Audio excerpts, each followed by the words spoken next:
My guest today is Professor Catherine Ramirez, who's Professor of Latin American Latino Studies at the University of California, Santa Cruz. Welcome, Catherine. Thanks for having me. Yeah, thanks for doing this. So we want to talk about your book, um, Assimilation and Alternative History. As I briefly mentioned, Catherine, I have no brain cells tuned into history. Um, and in some sense, I've been practicing not looking back, only looking forward. But as you get wiser and older, um, I begin to realize that looking back has a lot of value. You could learn a lot from history. And so we're going to talk about the Carlisle Indian Industrial School. So I had no clue about this. So chapter 2 of your book, Assimilation and Alternative History, you say here that it's entitled Indians and Negroes in Spite of Themselves, Puerto Rican Students at the Carlisle Indian Industrial School. Um, so there are a lot here. So we want to set sort of the context for this. So the Carlisle Indian Industrial School, what exactly is that?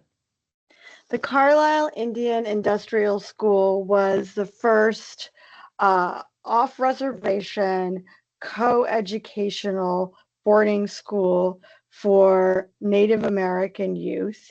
It was established in 1879 in Carlisle, Pennsylvania by a former military man, Charles Henry Pratt. Right. Yeah. And it for a long time was considered, or excuse me, Richard Henry Pratt. It was considered the foremost Native American boarding school in the United States.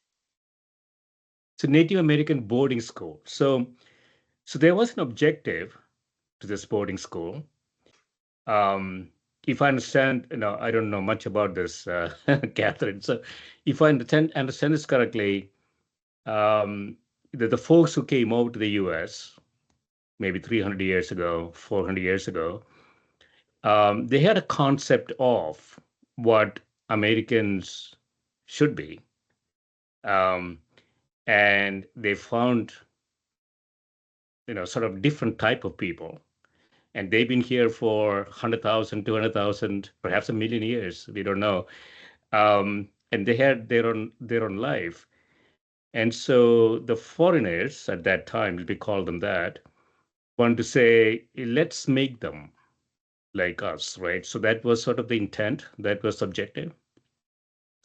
Well, when settlers, first arrived here from Europe, and by here I mean North America, um, the there were conflicts between them and the indigenous peoples, Yeah. and there was an effort to exterminate the Native Americans, and by there were some efforts to educate them. For example, certain Ivy League institutions were established in part to educate Native American boys and young men. Mm. Harvard, Dartmouth, for example.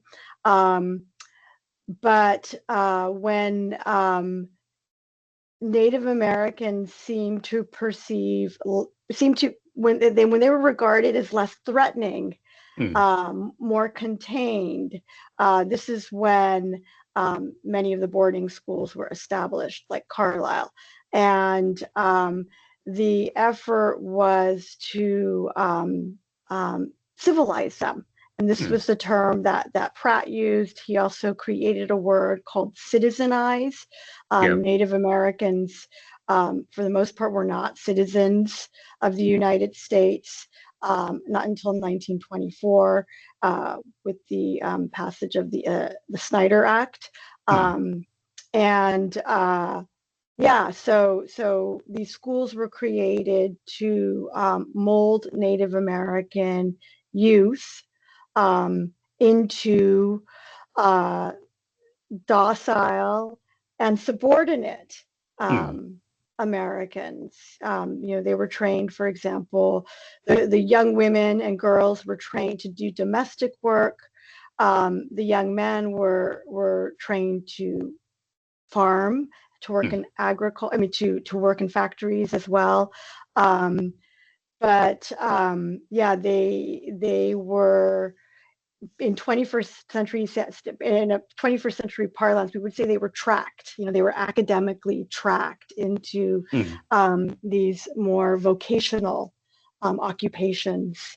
Um, and yeah, the expectation was that they would abandon that by separating these young people from their communities, yeah. they would abandon their culture, their religion, their native languages. They would convert to Christianity.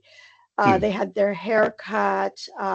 They were required to wear the school uniform, which looked very militaristic. It looked mm, like a 19th century soldier's uniform. Um, and there were before and after photos that purported to attest to the school's success in reshaping these Native American youth. mm. So extermination is probably worse than attempting to civilize the population. Civilize, I should put in quotes. And so, even the Homo sapien history hasn't been very good. Homo sapiens are, we had a lot of anthropologists on the show. I always argued Homo sapiens are killing machines, very efficient killing machines. They're very, very good at efficiently eliminating anything or anybody that doesn't fit with their clan, so to speak, right? So this is sort of a better situation, isn't it? I mean, um, the settlers are trying to make them civilized. Isn't that better? So, from the point of view of um, Richard Henry Pratt and other self described friends of the Indian, and this is what they called themselves, friends of the Indian. Yes, civilization was better than elimination, Mm, than genocide. Uh, that said, the from the point of view of the native, well, I'll just go back to Richard Henry Pratt. One of his yeah. famous maxims was "Kill the Indian, save the man," Mm, and he used "kill," metaphorically in this sense. So basically, eliminate the mm, native culture, the native identity, and in doing so, we more enlightened mm, Christian white Americans will be saving mm, the Native American. Um, I would say that, I mean, if you look at fiction, for example, like if you mm, look at, Toni Morrison's Beloved, mm, um, there is a character who would rather kill her own child than have her child be captured by slavers mm, and be enslaved. Um, and so I do think that for the people who were like subject to this subjugation, mm, this that I think that I think that it was subject to debate, whether civilization was better than yeah. elimination. And the enslavement of African Americans, Mm, their subjugation was upheld as a model for assimilating Native Americans. mm. So So prior this is a to the, more sorry to interrupt. So this I is was a going to say, little bit more sophisticated. Well, let me put it this way. I mean, you can object to it. A more sophisticated genocide in the sense that um, kill the Indian. What's the right term? Kill the Indian kill the and Indian, save the man. Save the man. Kill the Indian, save the man. So this is a bit like you're saying there is something bad there, but well, I mean, there could be something good there too. So we just want to get the bad stuff out by, maybe sending them to the industrial school or whatever. Um, and so, in some sense, I mean, maybe they had the wrong ideas, but maybe they were trying to do the right things. You think? They believed that they were Yeah. trying to do the right thing. Yeah. Yes, many of them did. People like Pratt believed that he was trying to do the right thing, and that he was by separating children from their families, for example, Mm. their parents. Yeah. He really believed that he was doing the right thing. Um, and by 21st century standards, though, like we realize, like this is very cruel and this is Mm. traumatizing to separate children from their parents. And we also today recognize the diversity of cultures, Mm. different world views, for example, different cosmologies. Yeah. Um, and I mean, hierarchies endure, but I think that we have also learned um, about relativism as well, Mm. and parallel histories. Um, as opposed to thinking in terms of like development and a telos, which is how I think Mm. many European and Euro Americans saw the world, and some people still see it. Like, Yeah. everyone is in a process. This is where we have this whole concept of like the developing nation. It Yes. will develop and then like cross a finish line at a certain point. Mm. And the same Yeah. was believed about cultures and peoples. Yeah. So I want to read a little bit from your chapter 2, and it sort of set the context in sort of a longitudinal sense. So you say here on September 5, 1899, 15-year-old Vincent of Guayama, Puerto Rico, enrolled at the Carlisle Indian Industrial School in Carlisle, Pennsylvania. During the 5 years that he spent at the boarding school for Native Americans, he learned English and a trade. After leaving the school in 1904, he remained in Pennsylvania. He worked for several years in Philadelphia, Bethlehem, and Pittsburgh. In 1911, he applied for a position with the Indian Service in Denver, Colorado.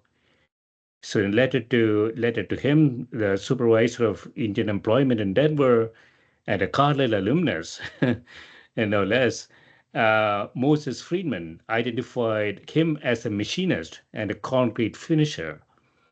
He said he's good at the latter occupation and find steady work in a good season. He also noted that he was a Puerto Rican, mostly Negro. So he did not get the job with the Indian Service. Still, he expressed gratitude to what he and many other former students called dear old Carlisle. I always speak highly of the school. So yeah, so it's really I mean, it's really interesting in many different ways. It basically says that even after getting the education, even after getting the bad stuff out, what the school was trying to do, you still can't get a job because, in some sense, the bad stuff is still in there, right? Is that the way to think about it? I'm making it a little bit provocative. Well, I think in the case, so Figueroa, he fascinated me as well. I came across the documents that you just quoted from Yeah. while doing research at the National Archives in Washington, D.C. And I was very surprised to come across these documents that showed that Puerto Ricans had attended the Carlisle Indian Industrial School after the U.S. obtained Puerto Rico in 1898 as a result of the Spanish-American War. Yeah. And I I had never heard this before. I went to the National Archives thinking, what can I learn about Native American assimilation Mm. and efforts by the Bureau of Indian Affairs, the Carlisle Indian Industrial, to assimilate Native Americans. And I was not expecting to come across this correspondence from Moses Friedman, Carlisle superintendent, to Charles Dagonet, the supervisor of Indian employment in Denver, about Vicente Figueroa. Mm. And these documents prompted more questions for me, like what did it mean for these Puerto Rican students to attend this school for Native Americans? Um, how were they perceived, Yeah. by the school staff, by the people who sent them there, by the people who taught them? And then what were their reaction? Like, what did Mm. they think about um, attending this school for Native Americans? These were the Mm. questions that guided um, a good part of my book on the history of the concept of assimilation. So Um, let me ask, sorry to interrupt, Catherine. So let me ask sort of an ignorant question. So I don't know much about Puerto Rico. I don't know much about American Indians either. So are the skin colors distinctly different? so Puerto Ricans are a very heterogeneous group. Um, Puerto Rico, some Puerto Ricans are what we would say, and we would call them Afro-Latino, Okay. Afro-Latina. Um, they are members of the African diaspora in the Western Hemisphere. Mm. Others are much whiter, look more European. Um, and yeah, presumably some are also of indigenous Caribbean Taino descent. But the Spaniards did a very effective, thorough job Mm. of wiping out the Taino, hence the need to import Africans to Puerto Rico. So And is so the Puerto Rican skin color less white as as we see the white sort of places? I've met Puerto Ricans in all shades, to be It's very honest with you. diverse. Yeah. Yes, it's Okay, that's what very you're saying. Yeah. diverse. Yeah. It's very diverse. I've met Puerto Ricans who look like me, and I'm not Puerto Rican. Um, Puerto Ricans who look like me, and then Puerto Ricans who are visibly black. They Visibly and black. they self-identify as Afro Latinx. So the folks, the Puerto Rican students who were sent to this industrial school, um, did they have some characteristics that sort of make them fit with what they expected to see? Was there a difference? So I do have some photos of them.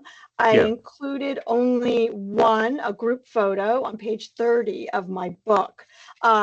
But there's another essay I published prior to the publication of my book in a volume called Studying Race Relations, Yeah. co-edited by Natalia Molina, um, uh, Daniel Hosang, and Ramon Gutierrez. And that my chapter in that volume has more photos. And what I found very interesting was much how similar the Puerto Rican students looked to the Native American Oh, students. wow. Okay. It was difficult to tell them apart. The Hmm. case of Vicente Figueroa, however, he was black. And this is what we can read in this exchange between Friedman and Dagonet. When he says that Figueroa is, quote, a Puerto Rican, mostly Negro, Hmm. unquote. He is telling Dagonet that this Carlisle student or alumnus is black. Yeah. Yeah, this is really interesting. So were they doing some sort of selection? I'm talking the settlers now, to say these people look sort of similar to the people that we want to get civilized, and we want to send them there. Or so let me ask you differently. Are there? I know Puerto Rico is very diverse. So are there Puerto Ricans who escaped this process for any reason? Escape what process?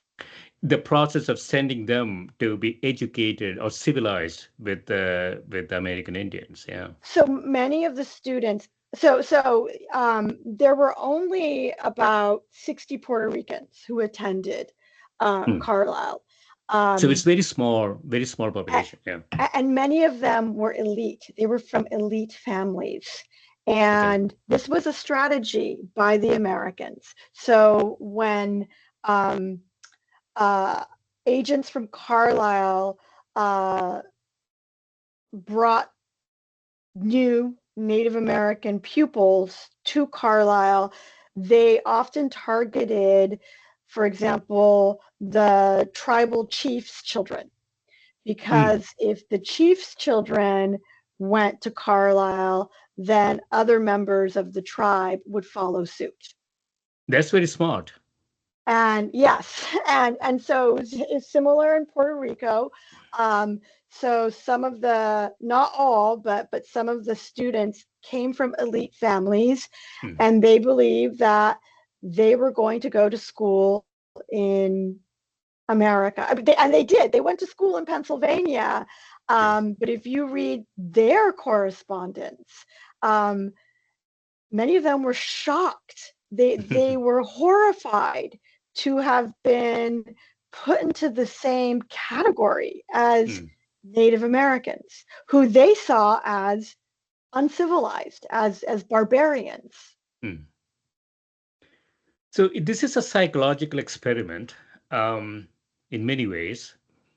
I jokingly, well, not quite jokingly, I tell my brother-in-laws sometimes that I would have loved to go to boarding school, because the boarding school gives a structure, and I was sort of an engineer, so I like structure, and I would imagine these kids played, the guys played football or whatever, so it Yes, they gives did. them gives them a structure in some ways, right? So some might find that actually quite interesting, potentially.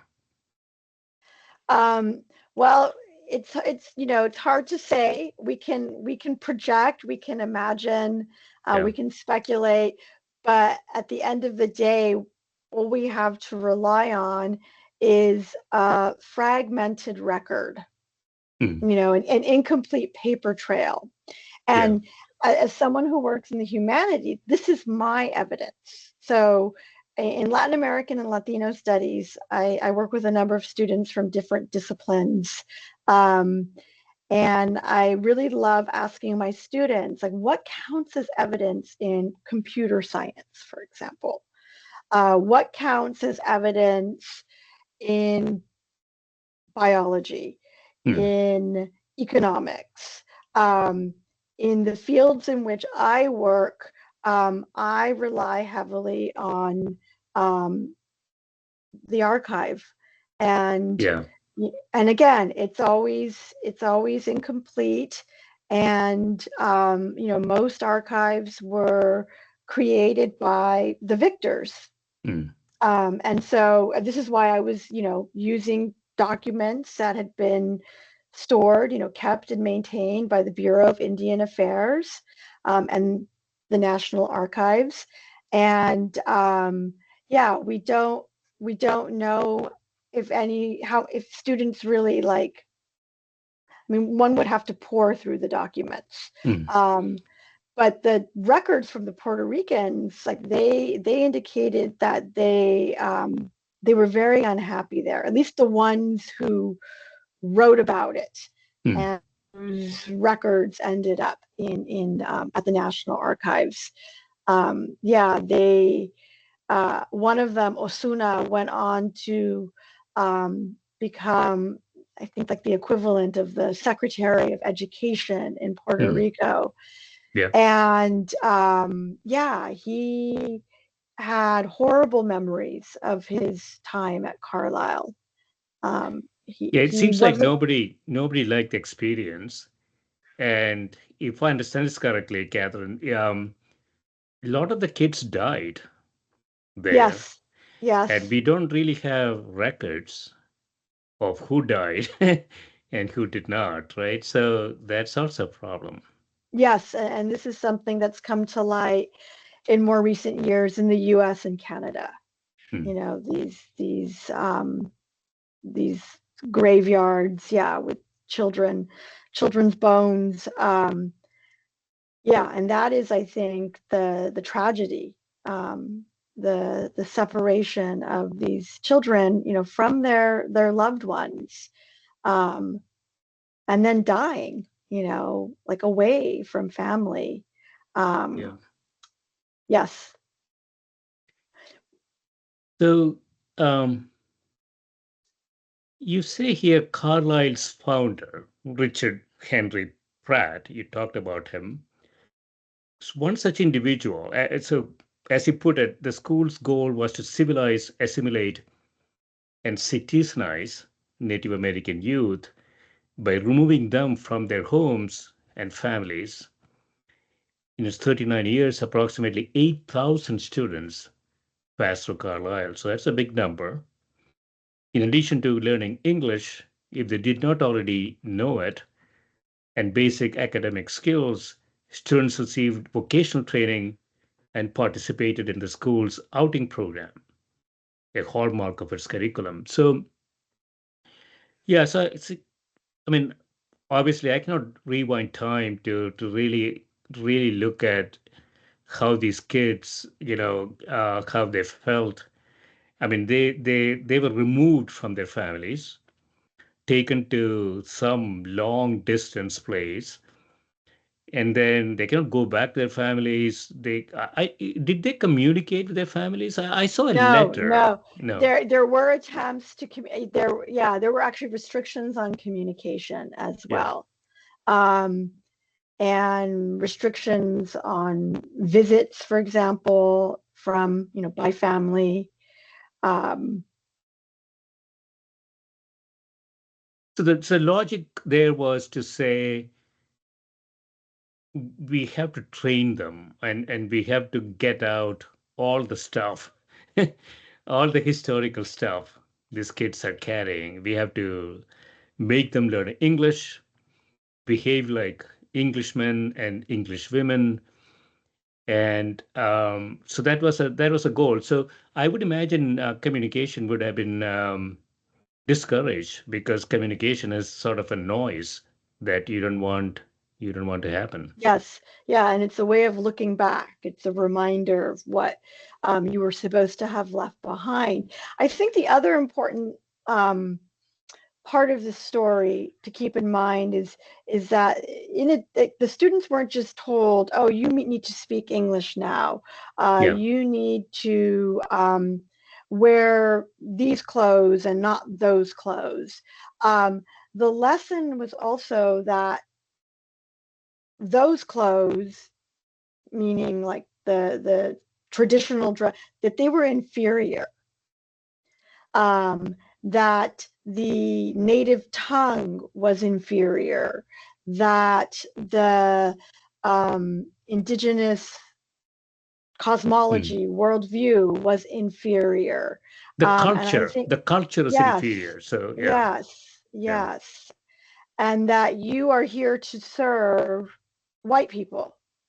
And this is what the outing program did. It sent Hmm. students um, into homes, you know, onto farms. Um, and the belief was that by being more proximate to white Americans, Hmm. um, these Native Americans and Puerto Ricans would become more like Americans. Um, but as Osuna's writings show, like he saw that he was there to Mm. serve, his American masters. Yeah, so let me ask you a sort of loaded question, Catherine. So we don't get into politics that much here, but I just want to ask you this. So, in some sense, we are coming back to square one in the sense that um, we have an administration that appears to be very focused on um, sort of defining the American, right? And and so after 250 years, we are sort of back to square one here. No, would you agree with that? Yes, sadly. And I don't think that this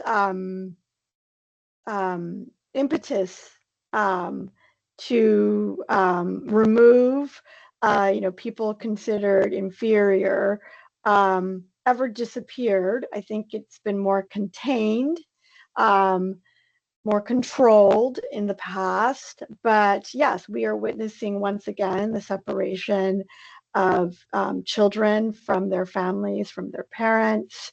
And yeah, just this very narrow, um, rigid definition of American. Hmm. It's not just the US, though. We see this phenomenon all around the world. So this is not in your research, but I just want to get your perspective on this. So all around the world, we see this. Um, Perhaps in small countries like the ones in Scandinavia, New Zealand, we don't particularly see it. But anything above 50, Germany included, 50 million, we see this. And so, is this a phenomenon that is sort of systemic in the sense that people are saying, "Hey, if you want to be in this country, you have to look like me. Nothing else really matters. If you want to be in country X, you have to look like me. It's not like you talk English or whatever, but that's all fine. But fundamentally, you have to look like me. Is what a lot of these countries are saying."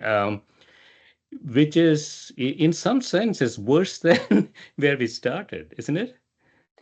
Well, I want to rewind for a moment and just go back to something you just said about Scandinavia. So Yeah. Scandinavia, I'm not an expert on Scandinavia, but Scandinavian countries, Sweden, for example, are also migrant receiving countries. Yeah. And Sweden, which I know a little bit more about um, than Denmark, for example, but Denmark is also a migrant receiving country. Sweden, though, I know is home to many people from the former Yugoslavia, Yeah. Iran, Syria, Chile, going back to 1973 and the Mm. exodus after the coup in that country. And so countries in Scandinavia have been grappling with migration Mm. and difference. And so I want to stop though. You're saying, oh, you don't look like me. Therefore, I mean, what I think you're saying is there's fear of like difference often in terms of phenotype. I would Yes. add religion. Um, I would add language. Um, but I just want to pause and just ask, like, what is the purpose of a country? Mm. Um, or we might rephrase that question as, what is the purpose of the nation state in the 21st century? Yeah. Um, because so much of the jockeying and the finger pointing really Mm. revolves around like, do you belong in this space, like within these borders? Mm. Um, so what is the purpose of the nation state in the 21st century? Yeah. So I have extreme views on this, Catherine. So hopefully Men in Black won't knock on my door after this podcast. My extreme view is that, yeah, we ran out of the utility of countries. So we have 200 of them, and there is no use for country borders anymore. It is highly segmented, suboptimal organizational structure. Um, and so the only utility that we can find for countries is sort of economic segregation.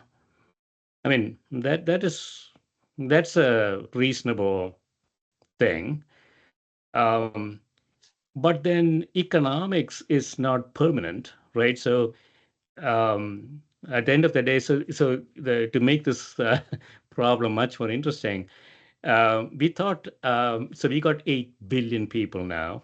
We thought this is going to go to 16 billion exponentially. Now we understand that it's going to come down to 6 billion in like 30, 40, 50 years. So humans could become the most valuable resource on earth.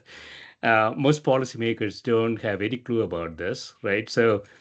Um, so all these policy choices that we are making for segmentation may all come to hurt you in the long run. But then we are still sitting here 40 years, 50 years from that happening. Yeah. So when you say that the only utility for countries is economic segregation, are you talking about trade? Are you talking about, like, what do you mean by economic segregation? So what I mean is a rich country has some reason to protect their richness. Mm-hmm. So if I have a country X with a GDP per capita of $100,000, and I have a country Y with a GDP per capita of $5,000, country X has a natural incentive not to let anybody from country Y into country X because they're saying, we have no utility for them, But right? how So does the wealthier country generate that wealth? by trade. So um, there are a number of economists, and I'm sure you're more familiar with this than I am, who argue about the benefits of immigration and Yeah. how much immigrants contribute to the economy, especially in this country. And um, yes, so wealthy No, I'm countries. not advocating a policy at No, all, Catherine. oh no, no, no. I'm saying I no, this I is, know. I'm not saying you yeah, are. yeah, I just want to build from some of your statements. yeah. Yes, the rich have reason to protect their wealth. Um, but I think that if we look at how that wealth is created, It's a tactical protection. And so humans have this horizon problem, as I call it, which is, yeah, I'm going to be here only for another 10, 15, 20 years. Who cares what's going to happen after that? So my objective function is very, very tactical, right? The auto CEO or the guys in the White House or whatever, they're just saying, yeah, I mean, who cares what's going to happen 10 years from now?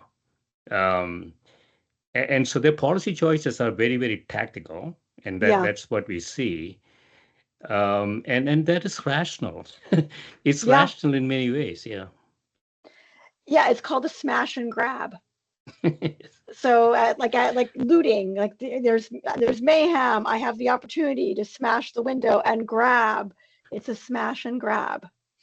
um that's So, just so I want to go into chapter 3 of your book. yes. So it's entitled "Demography is Destiny: Negroes, New Immigrants, and the Threat of Performance." You say here. So, demography is destiny. So we are told. First used by Ben Wattenberg and Richard Scammon in 1970 in The Real Majority, an extraordinary examination of the American electorate. This well known maxim has been applied not only to electoral politics, but also to a myriad of subjects such as financial markets, aging populations, fertility and birth rates, and immigration. Irrespective of context or application, demography is destiny, holds the population trends and distributions portend or even determine the future. Yeah, so we talk a bit about this. So demography, if you extrapolate from what we observe from history, you're going to make all the wrong conclusions and all the wrong policy choices. Uh, the regime that we are getting into is a declining population regime. It's not something that is, increasing exponentially or anything like that. And so all your policies have to be in reverse in many ways. So immigration, for instance, I would argue, yeah, the countries that are going to succeed in the future are going to let anybody anybody in as fast as possible, because 30, 40 years is a very, very short period of time before we see this huge downtrend in population. Mm-hmm. Yeah. Um, yeah. Uh, and right now, I think, again, just to bring it back to our present, um, I mean, the president of the United States, one of the areas in which he seems to be polling high is regarding immigration. Yeah.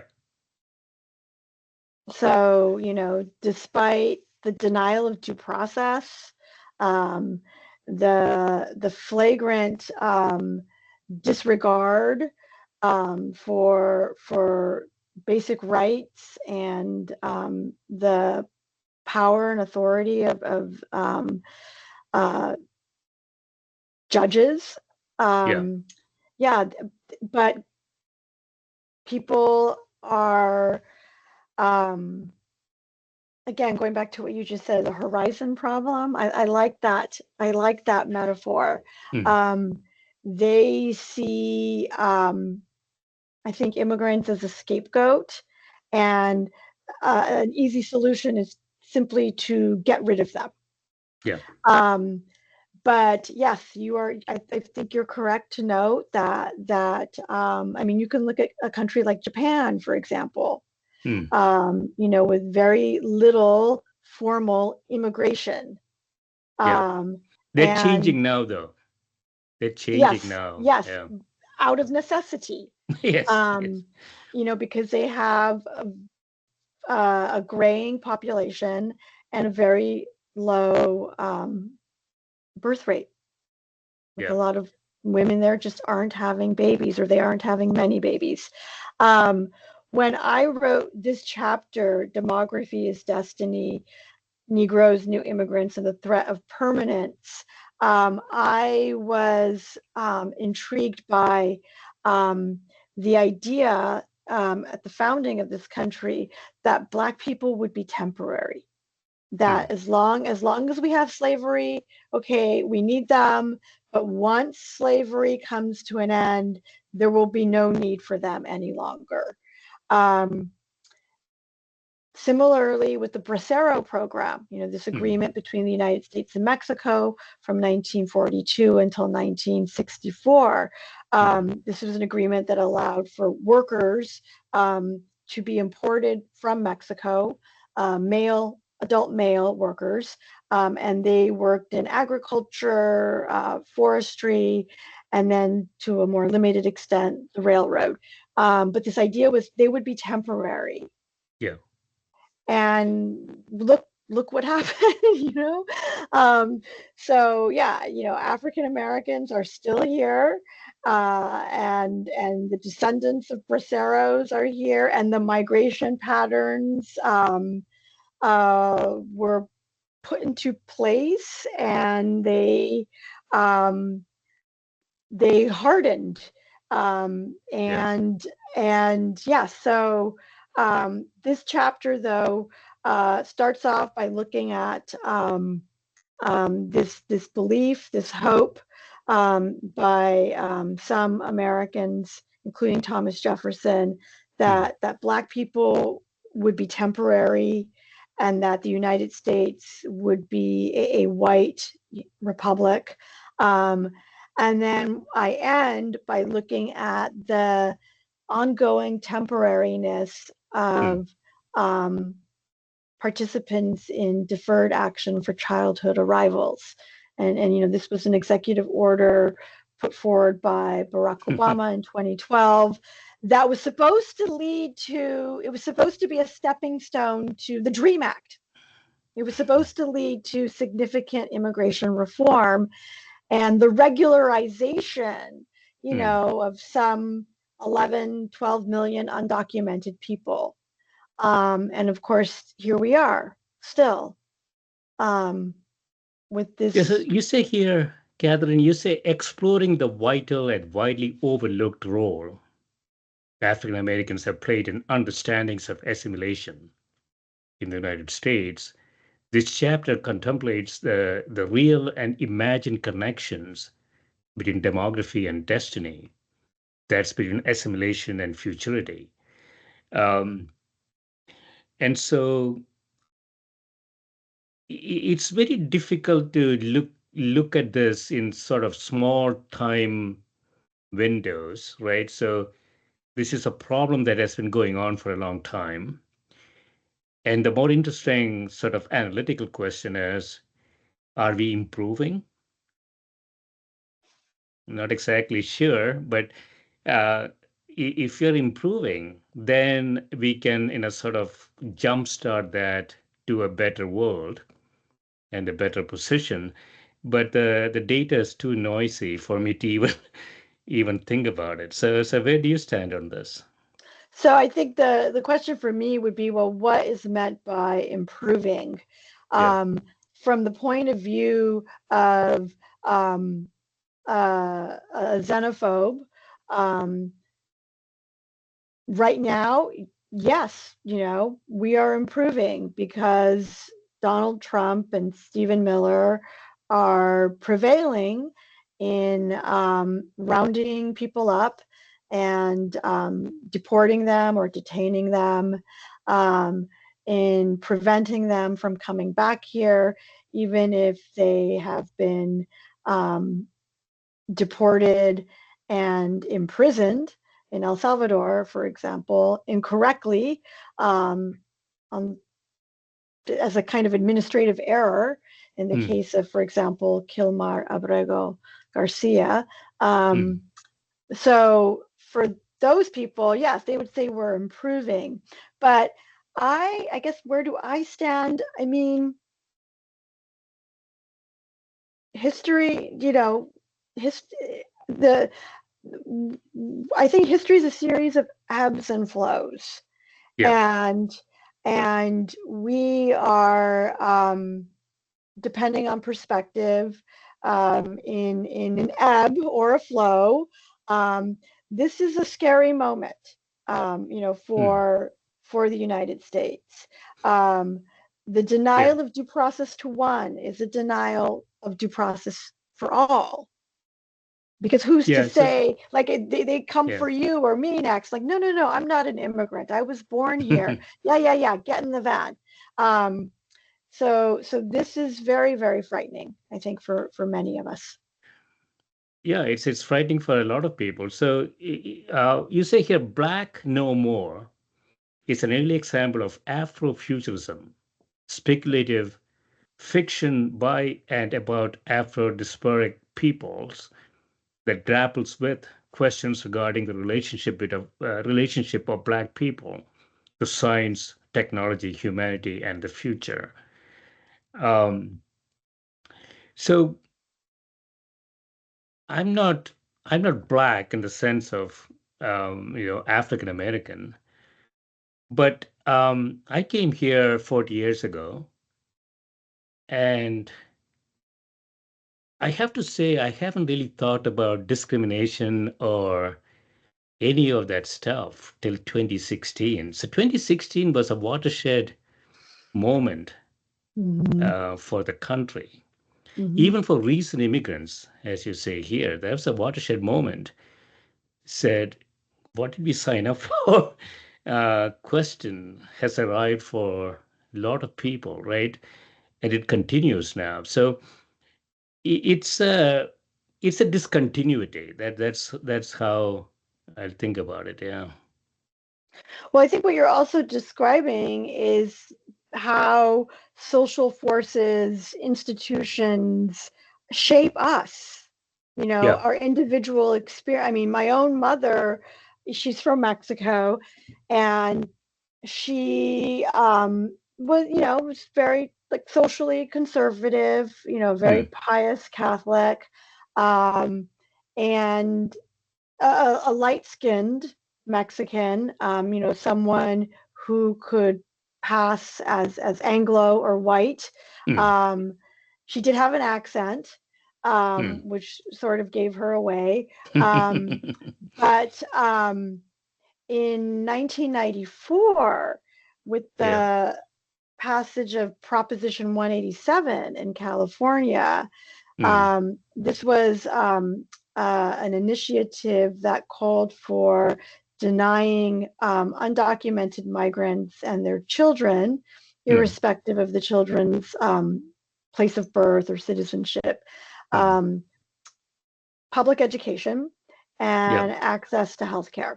And in many Yeah. ways, Prop 187 was a sort of harbinger of 2016 and where we are today. Um, You my guys do mother, a lot of interesting stuff. We don't have it in the rest of the country, by the way. well, Just let you know. my mother proclaimed in 1994, like, Yeah. we Chicanos have got to get our act. And I couldn't believe she was saying we. And Chicano is this old term for it's a politicized term Yes. for a Mexican American. And my mother never self-identified as Chicana. She was like, nope, I'm Mexican, until that moment.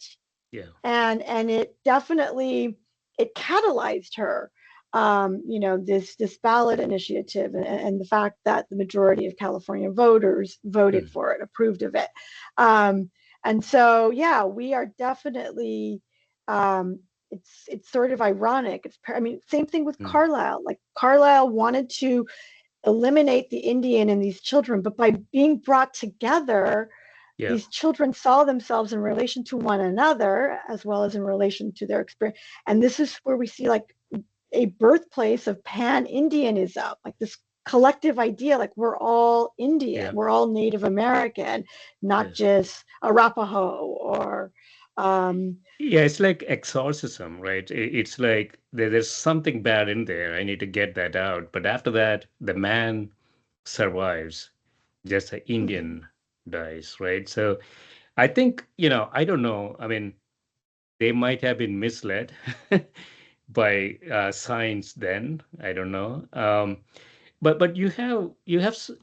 there's a very beautiful thing here. So since the late 19th century, you say here, assimilation has been associated with immigration, especially European immigration to the United States. To be sure, there are and have long been black immigrants to this country. However, as Ethiopian American poet Samuel Getachew, I don't know if I'm pronouncing that correctly, has astutely observed, an ingrained American inability to think about both blackness and immigration simultaneously persists. And it not only persists, I would argue, it's growing. Yeah. Yeah, so this chapter was also inspired by what's known as the passing narrative. So the story about the African American who passes as white and who leaves behind the family community in order to be accepted by the mainstream, Yeah. um, and to be protected, to benefit from it, to get the better paying job, for example, Mm, live in the safer neighborhood. And so the question that inspired this chapter in part was, why aren't those stories read as stories about assimilation? Like, mm, why are they just kind of classified as passing narratives? Um, and when we talk about assimilation in this country, we often the protagonists of those stories are often limited to immigrants and their descendants. But in fact, if we look at the history of this concept, the term assimilation was used vis-a-vis Native Americans. Like, oh, we need to assimilate them. We need to civilize them. We need to citizenize them. And in fact, the Carlisle Indian boarding school was established during this period of Native American history known as the allotment and assimilation era. And so what I do in this chapter is I attempt to rethink assimilation by including African Americans in this conversation.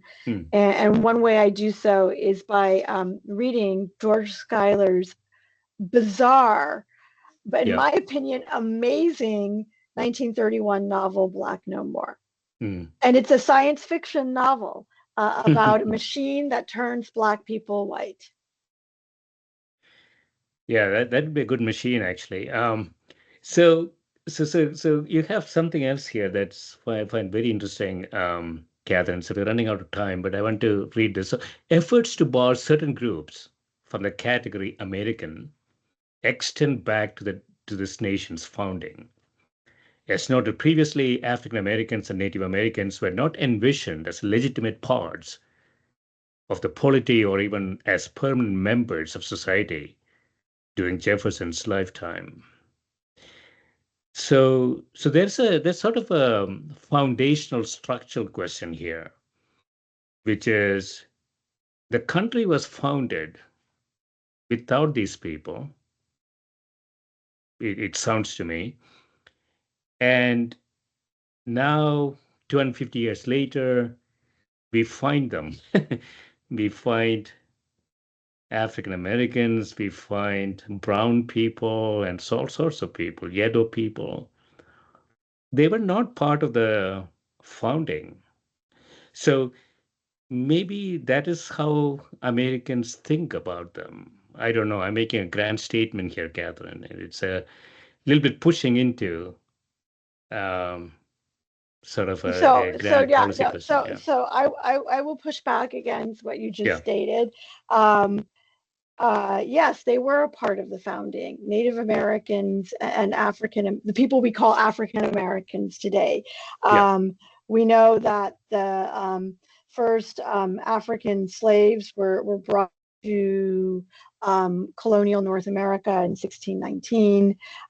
This was before, long before the founding of the United States of America. And, we know that Native Americans were here as well. The first naturalization law in this country, going back to 1790, limited U.S. citizenship to free white persons. And this free meaning not indentured. So not enslaved, not indentured. What I've always wondered, just to go back to what we were talking about earlier about, rich countries having reason to protect their wealth, is why citizenship has to be, why it has been upheld as this kind of like limited, as if there's a limited quantity of it. As if it's like something like a resource that is difficult to extract from the earth and precious, like a diamond. We are selling it now. Exactly. In the US. Exactly. It's called golden visa. The golden visa. Yes. Yeah. Yeah. And so, and again, this just comes down to policy, to law, to the stroke of a pen. Like now you are one of us, or you're not.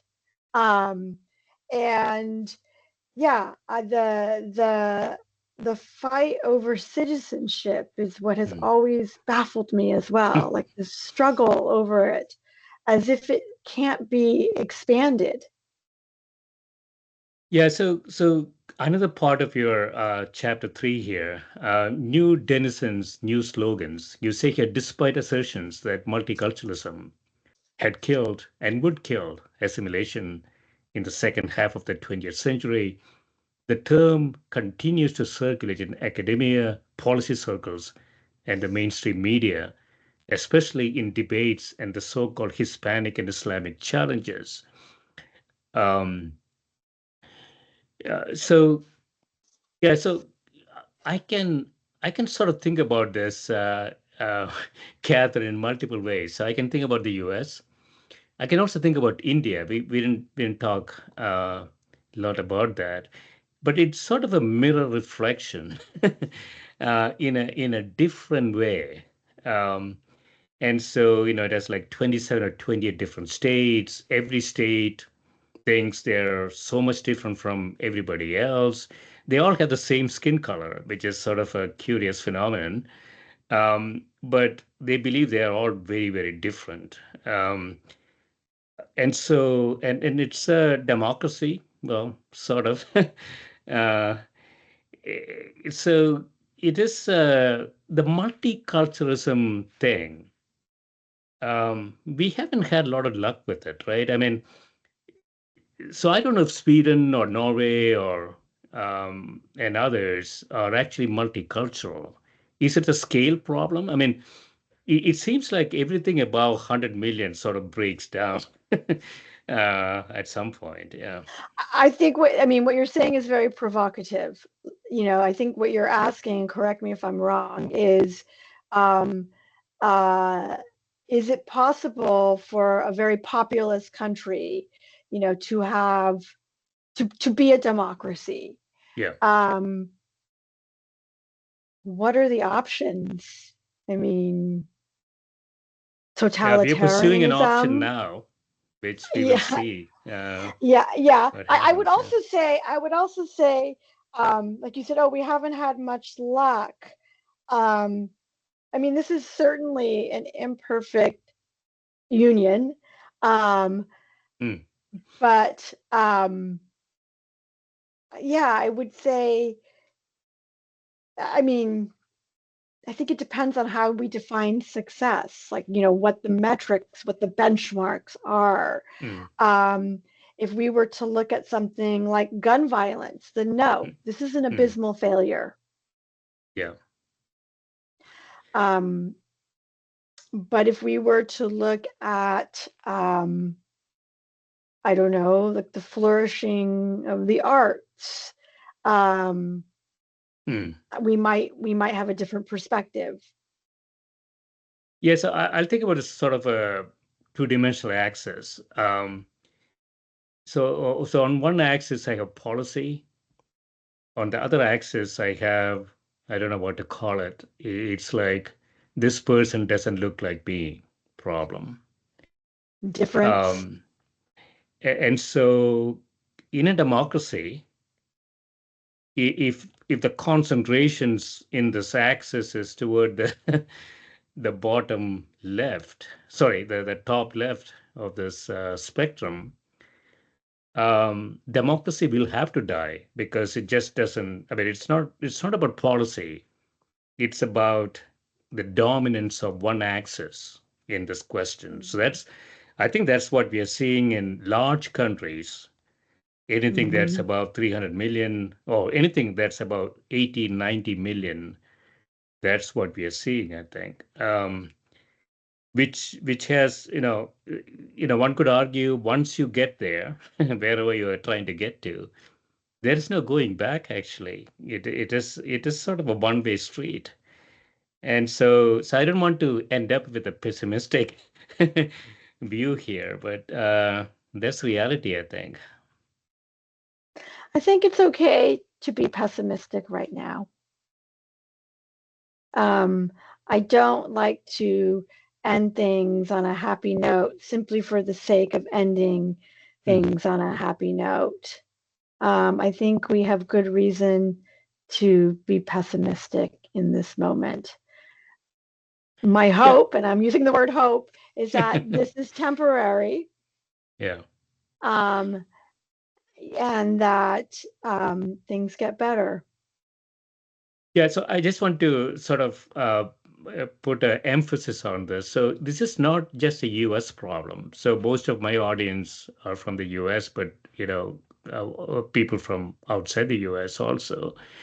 It is not just a U.S. problem. This is a worldwide phenomenon, which is basically saying we need to segment more precisely.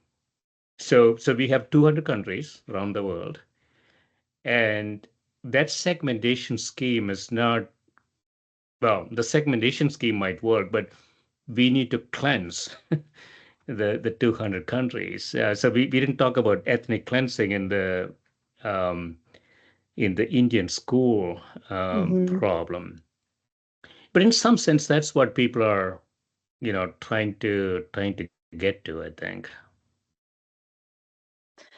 But I would also say there are countries that are not as populous as these others that you have, that you've just said, these, high numbers, that are still very troubled.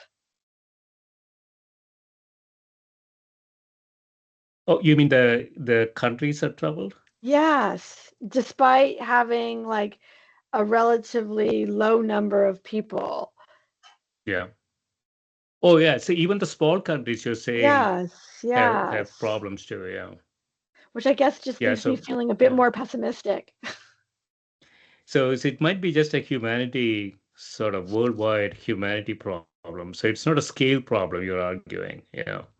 It may not be a Um, scale problem, but I yeah. think it's interesting to think about it in terms of scale. It's interesting to think about. Yeah. Maybe it's not. I'm just grand speculation here, Charlotte. So maybe there is sort of step function changes that happen. Um, What and do you mean by so that? so so you go back to say 1777. I don't know what the U.S. population was then. Maybe I have no clue actually. A few million. I'm just speculating. And so U.S. was in some sense sort of small country 250 years ago. And then we grew and grew. There was a lot of immigration into the country.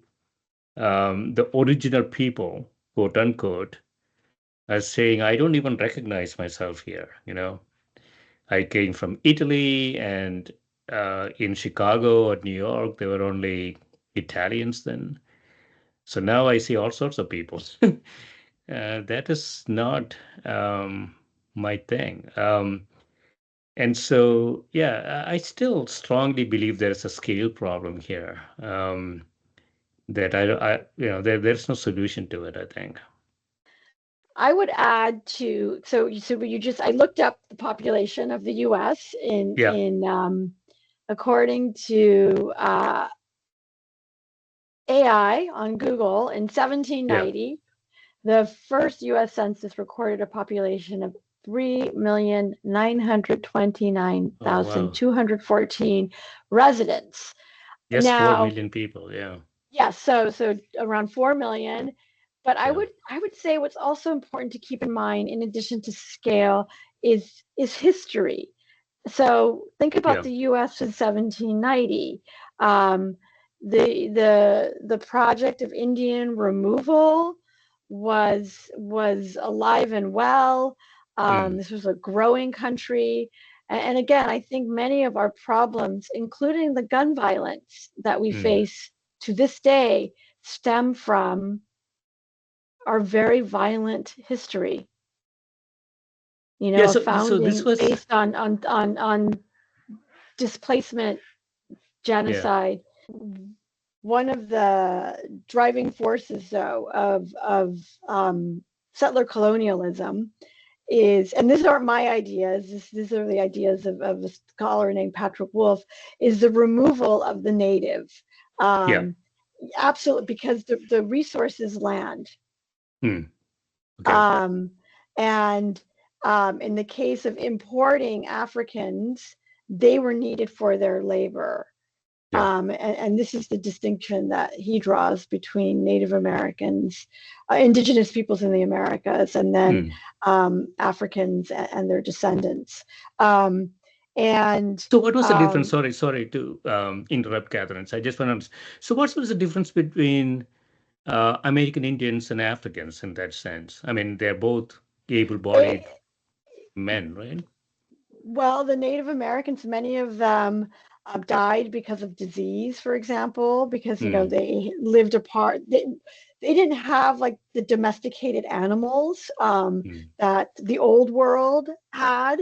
Yeah. So, for example, like there were no like pigs here Hmm. or cows, um, and yeah, so the African slaves.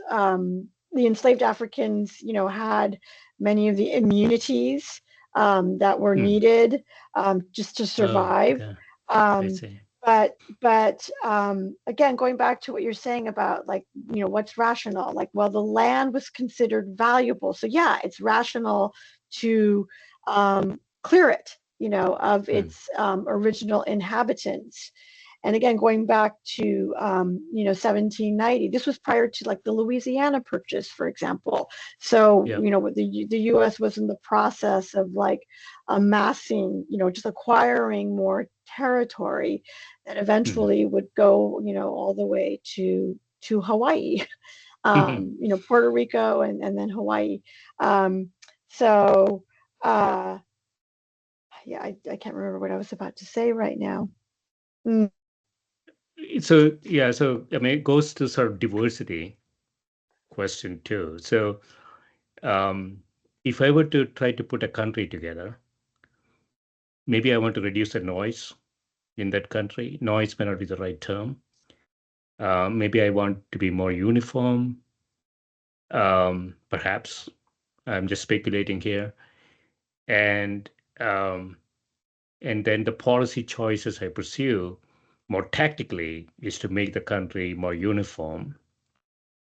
And as I said, it's an inverted U curve here. We have come 250 years all the way back to square one.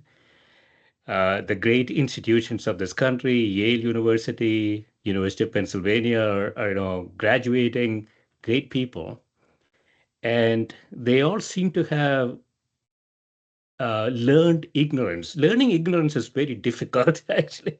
In 2025, learning ignorance is really difficult. But these universities are able to educate the great leaders of our time. Ignorance, no science, only religion, no God, only text, biblical text. That's what they're teaching.